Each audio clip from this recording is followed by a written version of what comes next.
Karimnagar 2 town police station సమీపంలోని ఓ mobile షాపులో చోరీ యత్నం జరిగింది. షట్టర్ తాళం పగలగొట్టి దుకాణంలోకి ప్రవేశించాడు దొంగ. డబ్బుల కోసం కౌంటర్ మొత్తం వెతికాడు. అయితే పైసలు లేకపోవడంతో వెళ్లిపోయాడు. షాపులో చాలా సెల్ ఫోన్లు ఉన్నా వాటిలో ఒక్కటి కూడా పోలేదన్నారు షాపు యజమాని. చోరీకి సంబంధించిన దృశ్యాలు సీసీ కెమెరాలో రికార్డయ్యాయి.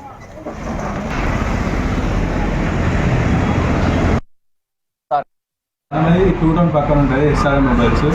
అది మార్నింగ్ 5కి అది షాపు తీసారని మాకు ఫోన్ చేశారు. నువ్వు వచ్చి చూసేవాడికి షట్టర్ తీసింది. అది లోపలికి సీసీ కెమెరా ఇట్లా సీసీ కెమెరా అయితే రికార్డ్ అయింది. అది చెక్ చేసింది, కౌంటర్ చెక్ చేసింది, ఏం తీయలేదు. ఎట్లా వల్ల కొట్టింది షట్టర్? పెద్ద రాళ్ళు ఉన్నట్టు అంటే తాళాలు వేసిపోయారు కదా, ఏమైంది? వేసిపోయాను.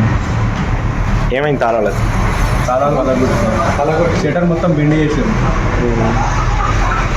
పోలీసులకు చెప్పారు. పోలీసులకు ఇన్ఫార్మ్ చేశారు. డబ్బులు కానీ ఫోన్లు కానీ ఏం పోలేదు. Okay, right. చెక్ చేసింది. ఓకే.